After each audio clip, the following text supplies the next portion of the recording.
leveraging your network and your core capabilities and your skill set. So that's what I do for brands today. I kind of look at all of my brand deals as an Instagram influencer in the same way I would have run a campaign for McDonald's. So I take that same best-in-class strategy, and that's how I run my Instagram, and that's why it's been so highly monetized. And now I'm teaching other people how to do that too. Great advice, because too many people focus on the followers, but they're kind of irrelevant these days. It's mainly your engagement and what you can bring outside of the post. Wherever you guys are watching this show, I would truly appreciate it if you follow or subscribe. It helps a lot with the algorithm. It helps us get bigger and better guests, and it helps us grow the team. Truly means a lot. Thank you guys for supporting, and here's the episode. All right, guys, from PA, we got Jamie Hess here today. Thanks for flying in. Thanks for having me. I love the fit. Thank you. Man. I'm feeling a little fresh. You know, it's my Vegas look. Yeah, you're fashionable. Thank you. I wish I could get on your level. You know what? I'm a New Yorker that now lives in like the country in Pennsylvania. So like I still have my New York sense about me. I didn't lose it just because I am living in, you know, we were just talking about it like fox hunting country. I live in like an Andrew Wyeth painting. Yeah. I literally live in like the most bucolic, beautiful place, but I'm a New Yorker at heart. That's a big change because you went from media spotlight to off the grid kind of. Ish. So I was a publicist in New York City for 20 years, and then that launched my career into being a media personality. But one of my jobs is on the air at QVC. And QVC, of course, if you know what that is, it's like the big home shopping channel. They're headquartered in Pennsylvania. So that's actually why we moved there, so I was closer to the studio, because QVC is crazy. Oh. They'll have me on at like 2 a.m. Sometimes you're on at noon, sometimes you're on at 7 a.m., but sometimes it's like a 2 a.m. show. Damn. And so I was commuting back and forth from New York, and finally we just said, should we just go live there? Yeah. And that's what we did. Oh, I didn't know they were in PA. Wow. Yeah, it's kind crazy, of random, right? I thought they'd be in like New York or LA. You would think that, but I'm only like, I kind of feel like I found a wrinkle in time and space because I only live an hour and a half by train from New York. So I get so much more space and this really kind of nice, quiet life for me and my kids and my husband. But I can still get into the city when I need to. I love that. Did you do anything with Lori? You know what? Our paths haven't crossed. Your paths don't cross with other people on the show as much as you would think they do. Okay. I am the face of Zuda, which is their activewear brand. So it's kind of like their Lululemon or their Athleta. So because I have a background in the wellness space, they hired me as like the talent for that brand. So I'm very much siloed to what I do, but I do love what I do.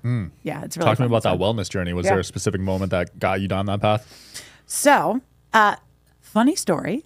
This is always my mic drop moment because people kind of look at me now and they're like, oh, I wouldn't think that. But I was a really sick and suffering drug addict in my teens and 20s.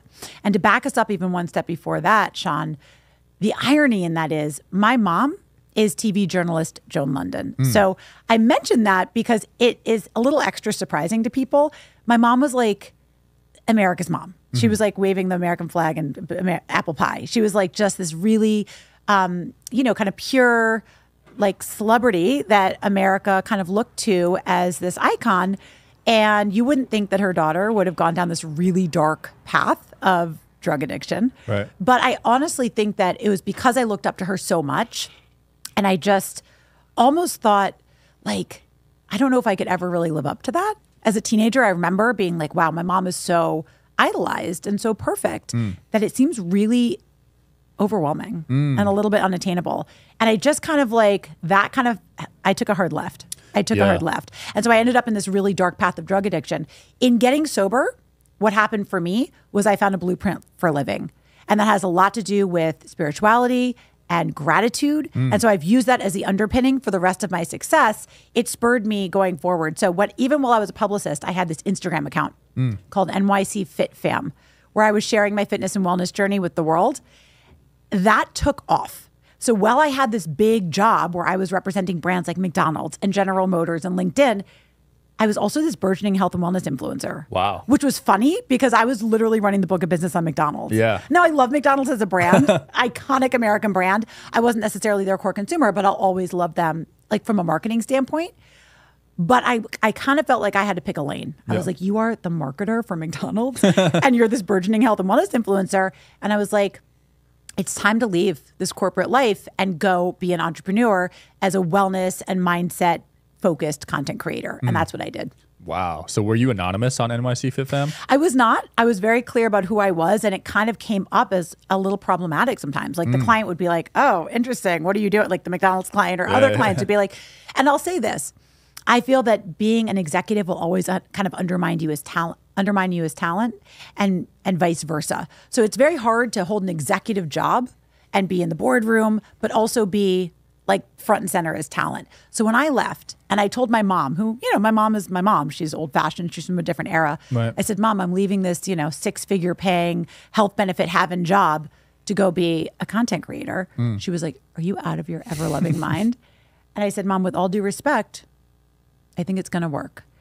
And Sean, I'm so grateful I did, because what ended up happening was in 18 months, I had 5x'd my salary from that job. Wow. And I've never looked back. And so what I do today is I am like still a wellness and mindset expert. I speak on stages across the country on this idea of gratitude and mindset and really kind of fueling your happiness through all of the right things. But then also concurrently, I help people work with brands and create a lifestyle in the same way I have. I call myself the brand ninja because I really take my almost 20 years as a PR executive for the biggest brands in the world, and I mix that with my job as a modern day content creator, and then I pay it forward. I teach other people how to do it. Wow, what a story. You probably had to put out some fires as a PR person of those companies. You know what I did? I was more doing the fun stuff for them, like the experiential. So like, for instance, we were throwing the coolest party at Coachella or like the hottest lounge at Sundance versus like crisis control. So it was actually really, really fun. And I will say that is what taught me every bit of how I do what I do today. So when I tell people, I make 5 to 6 figures a month as a content creator and you can too, they're like, how? And I'm like, it's not all about the number at the top of your Instagram or your TikTok. I'm going to show you how to do it using all sorts of things that would be interesting to brands, like leveraging your network and your core capabilities and your skill set. So that's what I do for brands today. I kind of look at all of my brand deals as an Instagram influencer in the same way I would have run a campaign for McDonald's. So I take that same best-in-class strategy, and that's how I run my Instagram, and that's why it's been so highly monetized. And now I'm teaching other people how to do that too. Great advice, because too many people focus on the followers, but they're kind of irrelevant these days. It's mainly your engagement and what you can bring outside of the post. Are you interested in coming on the Digital Social Hour podcast as a guest? Well, click the application link below in the description of this video. We are always looking for cool stories, cool entrepreneurs to talk to about business and life. Click the application link below, and here's the episode, guys.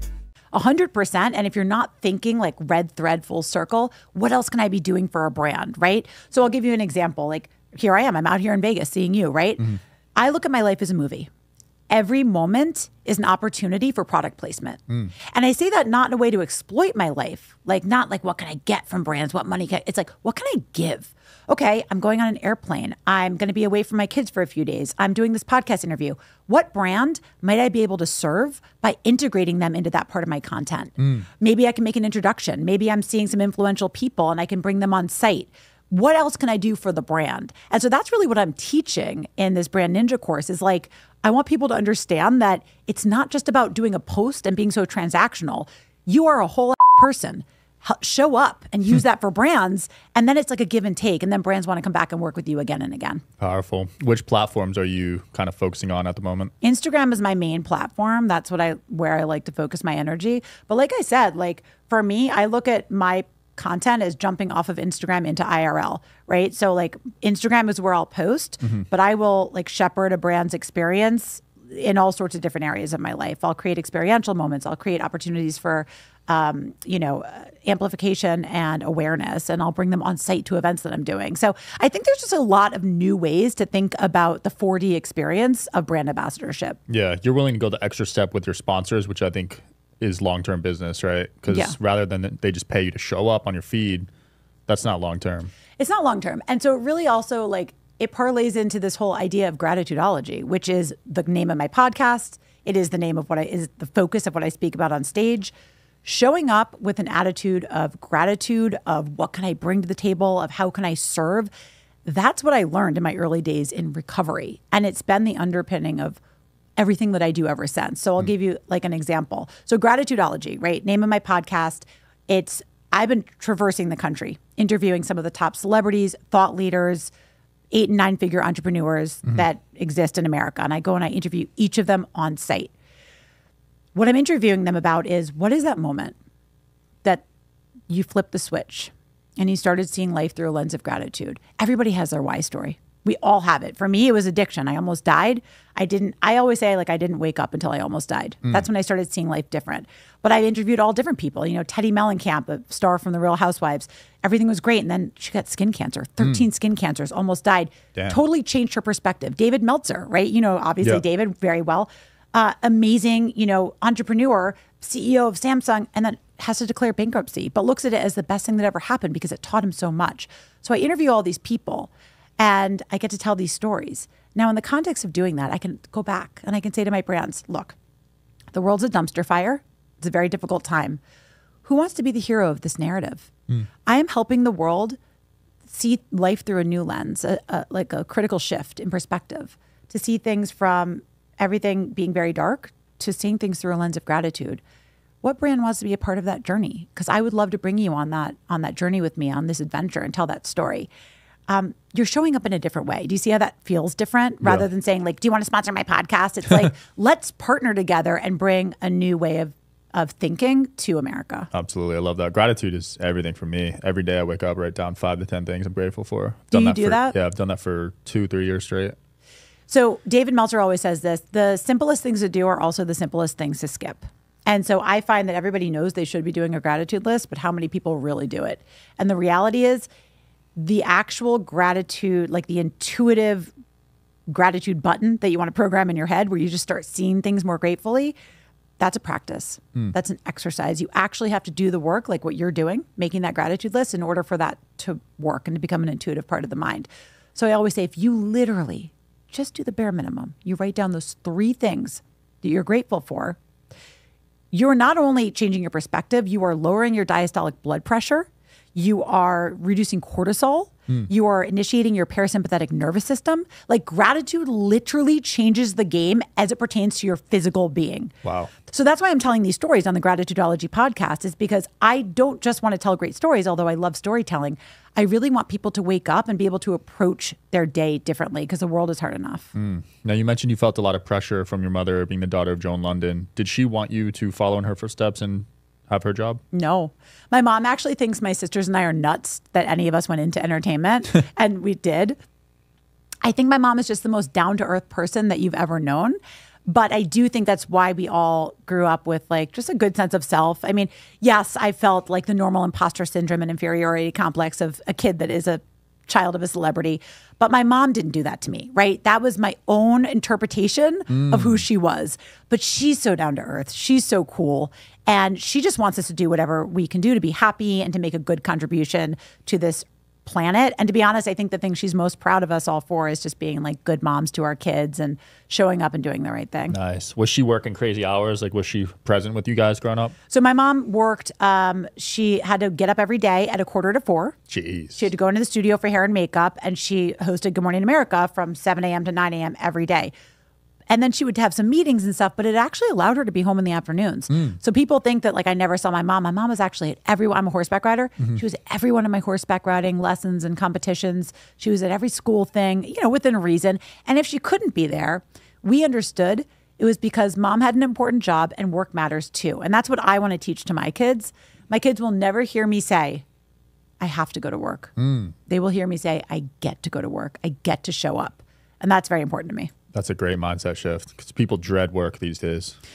Yeah, well, maybe they're in the wrong line of work. So that's another thing that I really help people do, because I truly feel that by changing your mindset, by being able to wake up every day and be grateful for what it is that you're doing, you are able to earn more, stress less, and just be a better contributor to this planet, to the energy that you take up on this earth. So that's why I try to help people, honestly, get out of, if they are tired of like the corporate drawl of being attached to a desk, and they want to be like solopreneurs or side hustlers that earn 6 and 7 figures, there's a way to do that. And that's really why I started doing what I was doing. To be honest, Sean, people for years, while I was a wellness coach, they were saying, why don't you just teach people like how to be an influencer? Like, that's what people want to learn. And I was like, that sounds so, can I curse on this podcast? Yeah. I was like, that sounds so fucking lame to me. I don't want to teach people how to be an influencer, how to take a picture of an acai bowl and say, oh, now I'm a wellness influencer. Like, why? What background do you have to be an expert in health?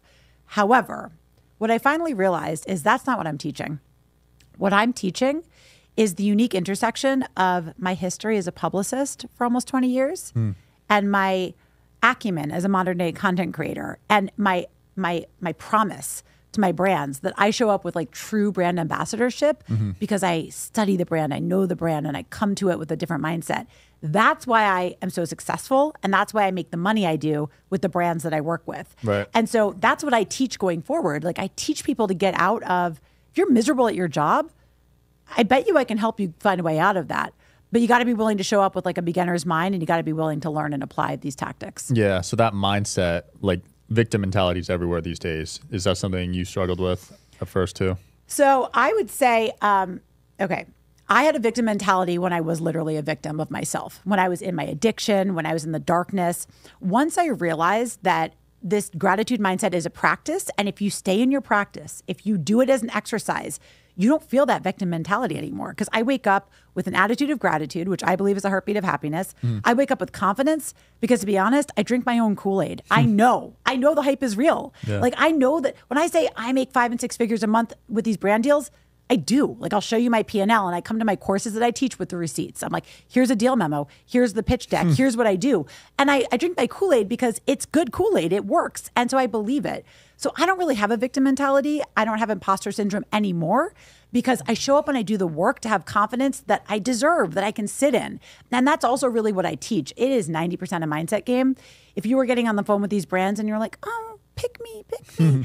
They smell that a mile away. Right. But if you get on the phone with anybody you're trying to work with and you're like, I've got this and I've got you, let me tell you how. And you're prepared with that strategy, you're going to win every single time. Yeah. I'm going to have to hire you to do my brand deals. I got you. I got some big companies hitting me up lately. Yeah. Well, you should. You should. I mean, and here's the thing. I teach people who have a fraction of the following of yours to be able to monetize in big ways. And the reason is because even brands need to be educated. It shouldn't be all about the number at the top of your Instagram. That's one metric. Yeah. But there's so much more that you bring to the table. So you need to step back and have someone like me educate you on what is the totality of what I could offer as far as deliverables, right? And that's why I call myself the brand ninja. It's actually a skill set. And I actually learned it from 2 decades as a publicist. It didn't just like magically figure it out. Yeah. I was the one writing the influencer briefs for brands like McDonald's and General Motors and LinkedIn. Wow. So it was very easy for me to parlay that into a successful job as a content creator because I was just flipping to the other side. Yeah, that's brilliant. Were you part of those McDonald's campaigns with celebrities? Yeah, that's literally what we did. Dude, that blew up. Yeah, it did blow up. Well done. And you know what? So many of the celebrities, I got to say this. So many of the celebrities that we work with have a bad rap. And I got to tell you, like, so many of these celebrities, they really show up, and similar to me, they show up with a spirit of giving. Like Kardashians are a great example. Kardashians get such a bad rap. They are the most amazing family. They show up. They are so kind. They are so professional on set. They do what they're doing because they know what the hell they're doing. And if they sign on to represent a brand, they come correct, right? And so that's really what I want to teach people is to have that mentality where you were showing up to do your best work. And the celebrities that we ended up working with McDonald's again and again and again were celebrities that showed up and just like they loved on that brand. Yeah. And those celebrities would get that McDonald's business time after time because they deserved it. They earned it. And so I really got the framework of how to do it by watching the template of those big brand deals that we orchestrated. And then I just cut and paste. And that's how I've been able to show up in my own brand. I love that. Yeah, because you're generating millions for yourself and you don't even have millions of followers. That's right. So usually it's the other way around, right? Yeah. Yeah. I mean, I have 200,000 followers, which is great. But I also know that that's not all I have to offer, right? So I'll give you an example. During I had moved to a new neighborhood and I wanted to do a little event to get my neighbors together. And I was like, okay, all right, how am I going to do this? So I ended up inviting a bunch of my neighbors to do this like outdoor workout because working out is kind of my wheelhouse. I was like, all right, how can I make this a little bigger? So I invited a friend that was a celebrity trainer from New York to come down. It was like 2 hours. He's like, yeah, sure, I'll come teach it. I was like, great. So now I have like a celebrity trainer and I have kind of my Instagram and I'm inviting some cool people from my neighborhood. And I know some of them have a following. I was like, what brands? What brands want to be the hero of this message? Like, we are getting people together during even, we're going to be safe. We're going to measure between the mats, but we're going to do this thing and I'm going to give out gift bags and we're going to have a spirit of like an experiential moment. We're going to get together IRL because this is what people are craving. And I went out and I pitched that to brands and I was like, you can be the hero of this. And all of a sudden I created not just a post for them to be a part of, but I created an experience. I created a moment. I created a gifting opportunity on site. I created the concentric halo effect because I had that celebrity trainer. And now I have a few other people from my neighborhood that I'm going to invite that have, little followings, or maybe they don't. Maybe their husband is the buyer for, the e-com director for Nike, or I did my due diligence, right? I know who's in my sphere and I know how I can leverage that. this is a great example. Sean, you have this every single day. You have people in here, you have eyeballs, you have all of these different moments that you could be monetizing and leveraging that you probably don't even realize. Oh yeah, there's a lot I could be doing. Yeah, if I can monetize to the tune of $40,000 or $50,000 a little workout class in my backyard during imagine what you could do. Yeah, we're going to talk after this. I mean, I got some sponsors, but there's definitely some ways to integrate brands better, I think. Because the quality of the guests I have on too is really unique, I'd say. I would say I don't know that I've ever seen a podcast with more unique guests than yours. Yeah. And they're so far ranging, right? Like they just cover every different, like, different, like, anything you could think of, edge of the universe. But the point is, like, I call myself a brand ninja because when you think about a ninja, they're finding all of the little secret ways to kind of get into the cracks and crevices to make value. And that's what I come here to do. I love it. I want to talk about your husband, legendary music promoter. How'd you guys meet? We were set up on a blind date by a mutual friend of ours. Her name is Tracy Young. She's a famous DJ. And it's really funny because she is like a DJ darling in the gay club scene. And that was something I was very much a part of. I mean, I'm a straight female, but I always worked in gay nightlife. I was the PR rep for a lot of gay clubs. And those are just some of the, if you've ever been in that. I've never. No. Maybe not you. I'm talking to your listeners. They're some of the most fun parties that you'll ever I have go to heard in your that life. actually. I'm not going to lie. So that was always my world. So Tracy being a darling of the gay club scene, and she's like a remixer for Britney Spears, Lady Gaga, Madonna, like very much in kind of that niche.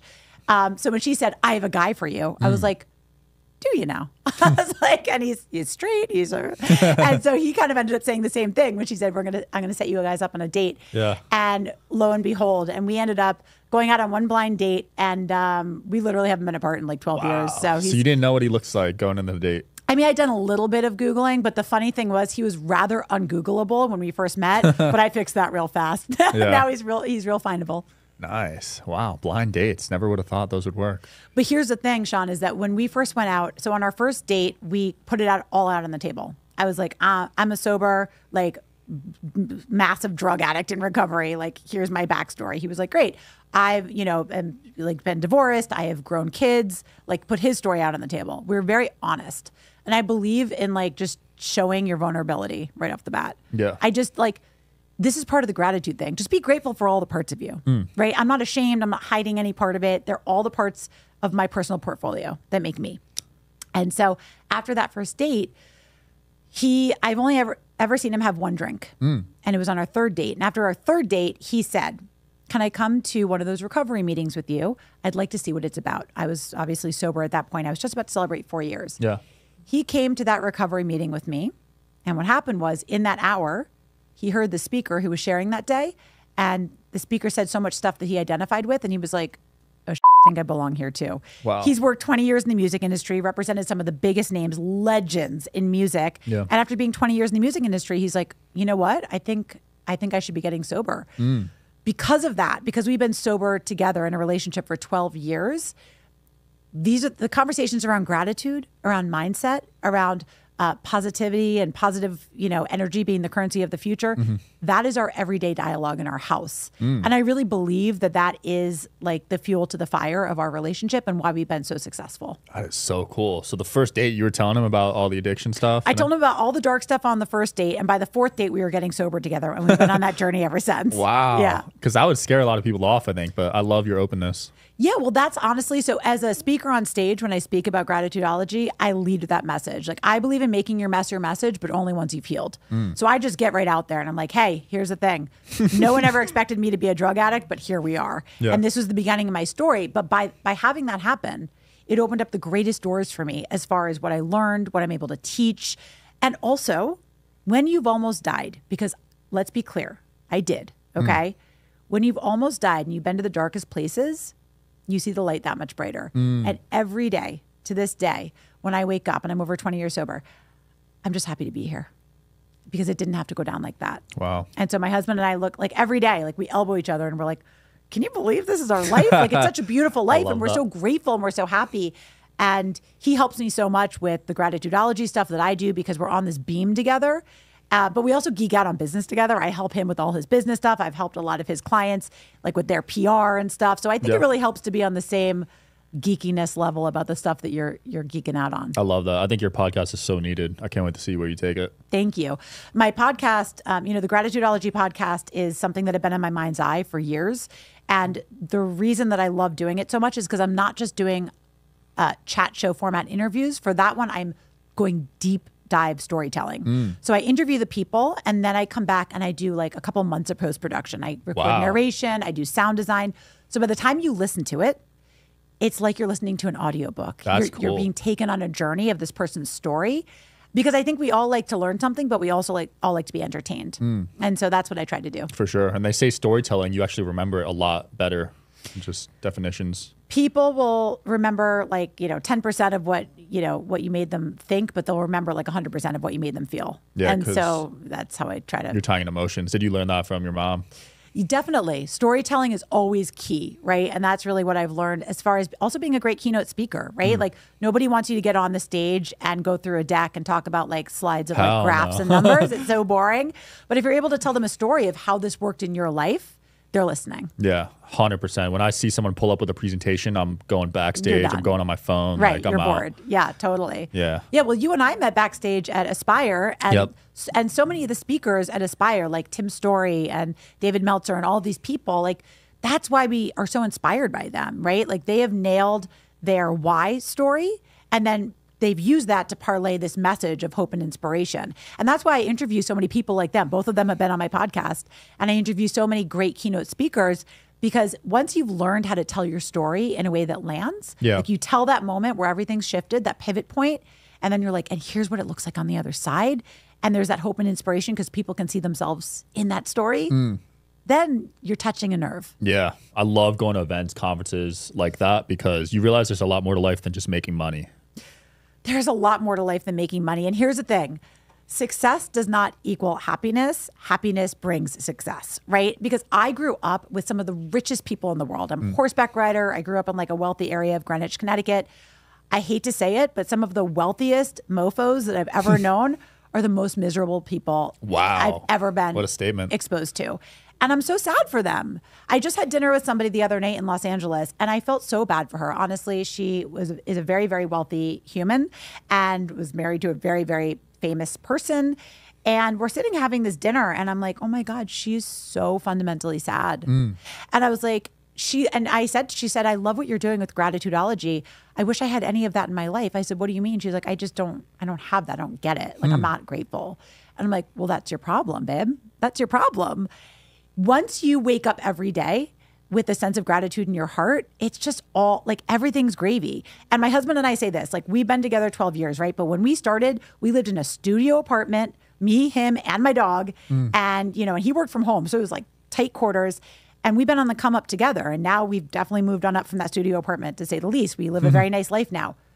But if all of the material stuff went away tomorrow and we ended up back in that studio apartment, we would be just as happy. And then that is what matters, right? Like we would build it all back, but because we're happy, that is the bedrock. That's the firm foundation to build a life off of. Facts. I love that. Yeah, that's why I love going to events like that because everyone backstage there has millions, tens of millions, but the purpose aspect of it, why are they even speaking on stage to people? That's what intrigues me. Absolutely. And just like the giving back as well, right? Like that, there's so many people there who are so philanthropic. And you hear so often like nice guys finish last. Yeah. And I keep bringing this question up in my podcast. I'm like, yeah, they say nice guys finish last, but like you're living, walking evidence that that's not true. I'm like, so tell me about that. And I'll talk to like a David Meltzer or a Tim Story, like some of the nicest guys you've ever met, and they're winning at life. At Eric Rock, right? Like when you and I met, Eric Rock was giving a $200,000 check on stage, right? Crazy. And I was like, he's one of the nicest sweethearts you'll ever meet. And he's so successful. And I think that old trope is just dying. Like nice guys don't finish last. Nice guys can finish first. You got to have strategy. You got to be a good listener and learner, right? We learn from each other. Like when you're backstage, you see people really talking and listening and wanting to like be open-minded and open vessels, like pour into me, teach me. Those are the people that are going to rise and turn out on top. Yeah, I agree. They used to always say that in high school with nice guys finishing last with girls, Right. Girls don't like nice guys. You know what? Wounded girls don't like nice guys. And when I was wounded, when I was in my addiction, I definitely dated a lot of When my husband and I say this all the time. I actually got this from Dr. Phil. Okay. Ready for a Dr. Phil Yeah. nugget I'm going to drop on you? Relationships aren't 50-50, they're 100-100. And so when my husband and I met, we had both gotten to a place where we had done enough of the personal development work that we were both 100. We didn't, when my friend tried to set me up, she goes, why don't you have a boyfriend? I said, because I'm happy and I'm not looking for someone to mess that up. And she was like, okay, and I was like, all right, I'll meet your friend. But the point was, I didn't come from a place of lack. I didn't need somebody to complete me. I was happy. I was doing my own thing. I had a successful job. I was going to the gym every day. I was good. Right. And so I met him at a point where for the first time I was not like a wounded little bird. I was good. Yeah. And so the two of us were able to just come together and build this empire and this life together from a much better foundation than if both of us were like, I need you. Are you cheating? What's happening? That's when you end up dating other wounded birds. Right. A lot of people don't put in that self-work before they start dating. Most people don't, I'd say. Most people don't. And the cool thing is if you can, link up with someone like I did, where you're both doing the work together in real time. Yeah. Because that's also part of why we're successful as a couple. We look at each other. So in the recovery program that I'm a part of, you kind of let other people have their character defects. You're like, hey, you know what? I'm a sick and suffering human. You're a sick and suffering human. I can just let you be. I'm not perfect. I don't have to pick on you to be perfect. We can just like let each other be. But you take accountability, right? So like if I screw up, if I'm look, I have my moments, right? We all do. Yeah. But I'll turn around and be like, hey, I'm sorry I came at you like that, and vice versa. So when you're coming to each other from that place where it's not like I got to prove myself, I got to get the last word in, and you're just acting from a much more evolved place of humanity, the relationship works so much better. Accountability is so huge for me. Like when I have friends or business partners, if you can't own up to your mistakes, I cut them off because it's just so toxic. Yeah, but like that's why it's cool to be vulnerable, right? So like I keep using the David Meltzer example, but look at him. He's like the first one to be like, I screwed up. I filed for bankruptcy. And then here's what I did next, right? It's like we all make mistakes. Anybody who tells you they're perfect is, first of all, that's not even on trend anymore. Nobody wants to see like polished, varnished version of people anymore. That's like super boring. We're much more into like that real deal image. So it's okay. Like you're not going to run your business perfect. You're not going to run your life perfect. Your relationship is not going to be perfect.